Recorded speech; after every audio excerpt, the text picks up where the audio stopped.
नमस्कार, आप देख रहे हैं जेपीएस न्यूज हरियाणा और मैं हूं आपके साथ भगवत कौशिक।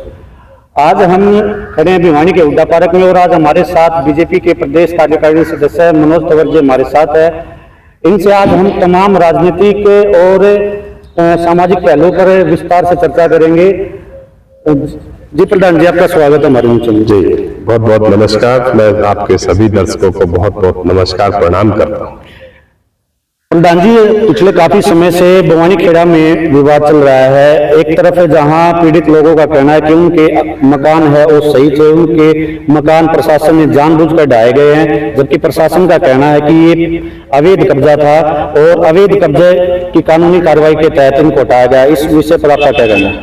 देखिए, जहां मेरे प्रदेश के मुख्यमंत्री आदरणीय श्री नायब सिंह सैनी जी पूरे 90 के 90 हलकों को बहुत समानता से एक दृष्टि से विकास कराने का काम कर रहे हैं, वहीं हल्का भिवानी खेड़ा को मेरे विधायक कपूर सिंह वाल्मीकि चाहे खड़ककलंगा से लेकर और लास्ट के सतेरा तक के गांव तक, इधर हमारे मुंडाल क्षेत्र से लेकर पूरा तिगड़ाना, शहरीवाड़ी, चांग, हर गांव में पूर्ण तौर से समानता से कपूर सिंह वाल्मीकि जो है विकास का कार्य कर रहे हैं। भिवानी खेड़ा में भी जो है विकास की गंगा को बहा रहे हैं। एक समय था कांग्रेस के समय में जब भिवानी खेड़ा में कोई कार्य नहीं थे, एक भिवानी खेड़ा ना गांव था ना नगर पालिका थी, उसकी हालत बहुत दरदर थी। आज हमारे विधायक कपूर सिंह वाल्मीकि की वजह से भिवानी खेड़ा को विकास की एक नई दृष्टि मिली है। उसमें एक अच्छा खेल का स्टेडियम बनाने के लिए कपूर सिंह ने विधानसभा में बात रखी, अच्छा पार्क बनाने के लिए बात रखी। अगर वहां एक अच्छा खेल स्टेडियम बनता है तो हल्का भिवानी खेड़ा और उसके आसपास के क्षेत्र के लगते हुए युवाओं को बहुत अच्छे तरीके से प्रैक्टिस करने का मन रहेगा। अच्छे तरीके से वहां जब बच्चे खेलेंगे तो जरूरी बात है कि भारत के लिए वो अच्छे मेडल लेके आएंगे। स्टेडियम निर्माण के लिए विधायक ने प्रयास किया है, लेकिन पिछले 35 साल से जो पीड़ित परिवार बताया जा रहा है वहां रह रहा है। एक गरीब की छत वहां तोड़ी गई है। क्या एक विकास, स्टेडियम विकास का विकास जरूरी है कि पीड़ित परिवार, एक गरीब परिवार की छत उजाड़ ली गई, उसको रहना ज्यादा जरूरी है या विकास ज्यादा जरूरी है? देखिए, दोनों चीज हमारे लिए सर्वोपरि है और गरीब परिवार भी हमारा अपना है। लेकिन अगर खेल के स्टेडियम में कुछ हमारे 2-4 झुग्गी झोपड़ी, एक दो मकान आ जाते हैं, अगर उस मकानों को हम हटा के पूरे क्षेत्र को बहुत बड़ा अच्छा खेल का स्टेडियम देने का काम करते हैं, जहां पूरे क्षेत्र के बच्चे खेल के बहुत अच्छा हिंदुस्तान का नाम करेंगे। कोई अकेले कपूर सिंह वाल्मीकि के लिए नहीं किया जा रहा है, पूरे क्षेत्र के विकास के लिए कपूर सिंह वाल्मीकि कर रहे हैं, ताकि मेरे युवाओं को वहां खेलने के लिए अच्छा एक जगह मिले। पिछले काफी दिनों से धरना चल रहा है, पक्ष विपक्ष के नेता वहां पहुंच रहे हैं, जबकि विपक्ष के लोगों का कहना है कि ये पूरी कानून, अगर पीड़ित का परिवार अगर मान लिया जो मकान है ये अवैध है, तो ये विधायक का जो सामने मकान बनाया हुआ है ये भी अवैध है। प्रशासन ने केवल कुछ ही चुनिंदा लोगों पर कार्रवाई की है, पूरे भिवानी खेड़ा में और भी अवैध निर्माण है, उनके ऊपर कोई कार्रवाई नहीं की। इस विषय के ऊपर आपका क्या कहना है? देखिए, ये स्टेडियम का जब से निर्माण शुरू हुआ है 2-3 महीने पहले से ही जो है इन लोगों को नोटिस दिए जा रहे हैं। मेरे हल्का के क्षेत्र के विधायक कपूर सिंह वाल्मीकि बार बार इनको घर जाके कह रहे हैं कि मैं तुम्हारे लिए अच्छा जो है अभी रहने के लिए व्यवस्था कर रहा हूं, धीरे धीरे सारी व्यवस्थाएं कर दी जाएंगी। लेकिन कांग्रेस के लोगों ने इनको इतनी तरीके से उत्साहित कर दिया कि वो जो है एक ही बात मांग रहे हैं कि कपूर सिंह वाल्मीकि भिवानी खेड़ा हल्के का विकास ना करे, ये स्टेडियम युवाओं के लिए ना बन जाए, तुम धरने पर यहीं बैठे रहो, यहीं बैठे रहो। ये केवल कांग्रेस की साजिश है। क्या आपकी सरकार की तरफ से उनके निवास के लिए, उनके मकान के लिए कोई प्रयास किया जाएगा? महोदय जी, इनके लिए ही मेरा प्रदेश का मुख्यमंत्री तो गरीब वर्ग के लिए पूरे हरियाणा में मकान बना के हम दे रहे हैं।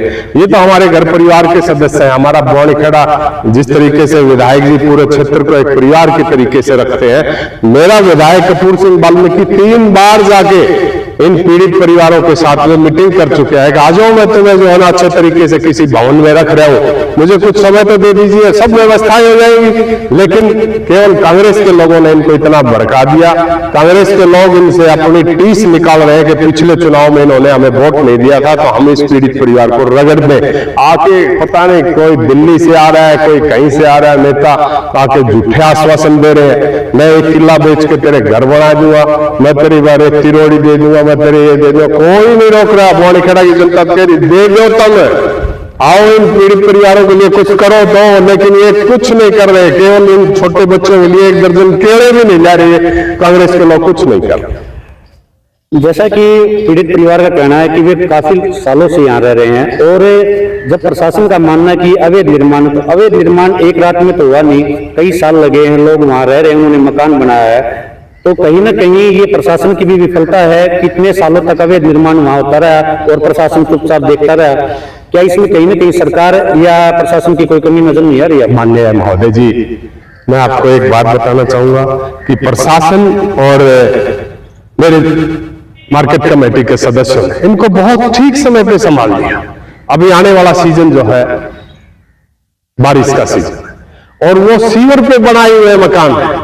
अगर बारिश तेज आ जाएगी, ये 3-4 परिवार जो हमारे थे ये सीवर के ऊपर बनाए हुए थे, अगर वो सीवर धंस जाएगा तो ये परिवार असुरक्षित हो जाएगा। मेरे कमेटी के सदस्यों ने और प्रशासन ने इनको तो सुरक्षित किया है, और सुरक्षित जगह पे भेजने के लिए हम ये लोग यहाँ रह रहे थे। जब इन्होंने वहाँ कंस्ट्रक्शन का काम शुरू किया तो क्या प्रशासन उस समय सो रहा था? उस समय इनको रोकने का काम क्यों नहीं किया गया? महोदय जी, ये जो खेल स्टेडियम और पार्क की जो बात चल रही है 30 और 35 साल पुरानी चल रही है। किसी ने, कांग्रेसियों ने, पिछली सरकारों ने किसी ने नहीं देखा। केवल और केवल भाजपा का वो गरीब परिवार का विधायक वहां बना, तो उसने ही ठाना था कि मैं मेरे जनता के लिए जो अच्छा खेल स्टेडियम बनाऊंगा, जो बहुत पुरानी मांग थी। अब वो केवल और कांग्रेस के लोग जो है वो भ्रमित कर रहे हैं कि केवल और केवल स्टेडियम ना बन जाए, तुम इसी जगह पे डटे रहो, भवानीखेड़ा में कोई विकास ना आ जाए, कोई युवाओं के लिए अच्छी चीज स्टेडियम ना बन जाए, इसलिए उनको गुमराह करके लालच देके यही इनको बैठाए गए। क्षेत्र की बात करें तो एक तरफ आपकी बीजेपी सरकार लगातार दावा कर रही है कि हमने गलत काम करने वालों पर शिकंजा कस रहे हैं, अवैध निर्माणों को ढाहा जा रहा है, लेकिन दूसरी तरफ आपके भिवानी के स्थानीय एमएलए घनश्याम सराफ, जिसका पूरा परिवार अवैध कंस्ट्रक्शन, अवैध कॉलोनियां काटने में लगा हुआ है, उनके ऊपर एफआईआर भी दर्ज हो चुकी है, लेकिन प्रशासन द्वारा कार्रवाई करने की बजाय जिस अधिकारी ने उस एफआईआर दर्ज करवाई उसका ही ट्रांसफर कर दिया गया। इसके विषय में क्या है? देखिए, ये कानून की प्रक्रिया है, कानून अपना काम कर रहा है। भाजपा के लिए विधायक भी और हाथ से छोटा कार्य सब बराबर है, कानून प्रशासन सबके लिए लागू है, ठीक है। और ये जो विधायक जी पे जो मुकदमे की दर्ज करने की बात आई है, उसमें हमने अंदरूनी जो है पूरी जांच पड़ताल की गई है कि पूर्ण तौर से नाजायज है, गलत किया गया। यानी आप कहीं ना कहीं मानते हैं कि विधायक के परिवार के द्वारा गलत किया गया? नहीं, बिल्कुल नहीं। विधायक के परिवार के द्वारा जिस तरीके से ये एफआईआर लॉन्च की गई है या और कोई ये किसी साजिश के तहत की गई थी, कोई अधिकारी ऐसे आ भी जाते हैं जो दूसरी प्रकार के होते हैं, कोई गलत कार्य कर जाता है तो कानून सबके लिए, प्रशासन सबके लिए कार्य। दूसरी तरफ प्रदेश में काफी लंबे समय से जो सफाई कर्मचारी है उनकी हड़ताल चली हुई है। हर शहर में बुरा हाल है सफाई व्यवस्था का, सरकार उनकी मांगे मान नहीं रही और कर्मचारियों ने कूड़ा उठाने का कार्य बंद किया हुआ है। आप भिवानी की बात करें या अन्य शहरों की बात करें, दुर्गंध के मारे लोगों का बुरा हाल है, ऊपर से बारिश का मौसम आने वाला है, तो ऐसे में इस शहर का क्या होगा? और आप सरकार के माध्यम से, आपकी पार्टी के माध्यम से सफाई कर्मचारियों के लिए क्या उनकी मांगों को जायज मानते हैं? क्या उनकी मांगों का समाधान होगा? देखिए, सफाई कर्मचारी की वजह से ये भिवानी शहर ऊंचाइयों को छू रहा है और वो हमारे एक परिवार के तरीके से इस भिवानी शहर की सफाई करते हैं। जो भी उनकी जायज मांगे हैं वो सरकार उन पर जो है पूर्ण तौर से गहनता से देख रही है। और प्रधानमंत्री ने आम जनता से अपील की कि आप सोना न खरीदे, पब्लिक ट्रांसपोर्ट का ज्यादा प्रयोग करें और कम से कम व्हीकल का प्रयोग करें ताकि पेट्रोल और डीजल की बचत हो सके। लेकिन आमतौर पर देखने में आता है कि जो आप सत्ताधारी दल के नेता है, चाहे वो विधायक हो, मंत्री हो, आमतौर पर अभी प्रधानमंत्री की अपील के बाद भी इस नियमों का सरेआम उल्लंघन करते देखे गए हैं। इसके बारे में आप क्या कहना चाहिए? देखिए, समय समय पर जब भी कोई आपत्तियां आई तो देश की जनता ने देश के प्रधानमंत्री को पूर्ण तौर से सहयोग करने का कार्य किया। किस तरीके से आपने और हमने कोरोना जैसी बीमारी को फेस किया, देश के प्रधानमंत्री ने एक ही आवाज लगाई कि देश की जनता मुझे इस तरीके से सहयोग करे, तो जनता ने सहयोग किया। आज फिर जिस तरीके से पूरे वर्ल्ड में मारामारी हो रही है, एक दूसरे की लड़ाइयां हो रही है, मेरे देश का प्रधानमंत्री देश को सुरक्षित रखने के लिए बहुत सारी योजनाएं, ये विदेशी योजनाएं हैं, जिस तरीके से देश के प्रधानमंत्री करेंगे तो देश की जनता जो उन्हीं के साथ खड़ी है। रही बात पेट्रोल और डीजल बचाने की बात, आज मेरे देश के प्रधानमंत्री ने सबसे पहले अपने काफले पे सारा काफला हटा दिया उन्होंने अपनी तरफ से, और केवल 1-2 गाड़ियां ही काफले में रखी है। तो इस तरीके से हम सब उनके मार्गदर्शन में चल रहे हैं, तो देश ऊंचाइयों को छूने का कार्य कर रहा है। आपके सीएम और आपकी पार्टी लगातार एक दावा कर रहे हैं हरियाणा एक हरियाणवी एक, लेकिन पिछली जो भी भर्तियां हुई है, बड़ी भर्तियां जिनकी बात करें, हम लेक्चरर है, प्रोफेसर हैं, अन्य भर्तियां है, उनमें जहां चयन का सवाल आता है तो हरियाणा प्रदेश के युवाओं की अनदेखी की जाती है और बाहर के प्रदेशों के युवाओं को भर्ती किया जाता है। खासकर बिहार प्रदेश के अभी एक लेक्चरर की लिस्ट आउट हुई थी जिसमें 70% के आसपास बाहरी युवाओं को भर्ती किया गया। क्या हरियाणा में युवाओं में प्रतिभा की कमी है? आपको वो समय याद होगा, वो कांग्रेस का किस तरीके से नौकरियों को जो है पैसों में बेचा जाता था, सिफारिशों से जो है ना युवाओं को भर्ती किया जाता था, अनदेखी की जाती थी मेरे काबिलियत बच्चों की। लेकिन एक प्रदेश का एक ऐसा मुख्यमंत्री माननीय मनोहर लाल जी आए जिसने इन सब चीजों को खत्म करने का काम किया। ना पर्ची चली, ना खर्ची चली, मेरे पढ़े लिखे युवाओं को जो है ना उनकी योग्यता के आधार पर नौकरियां देने का काम किया। आज आप जिस तरीके से बता रहे हैं, ये हरियाणा प्रदेश हरियाणा की जनता के लिए भी वैसा है, तो देश की जनता का भी अगर कोई काबिल बच्चा आता है तो हम उसका भी स्वागत करते हैं।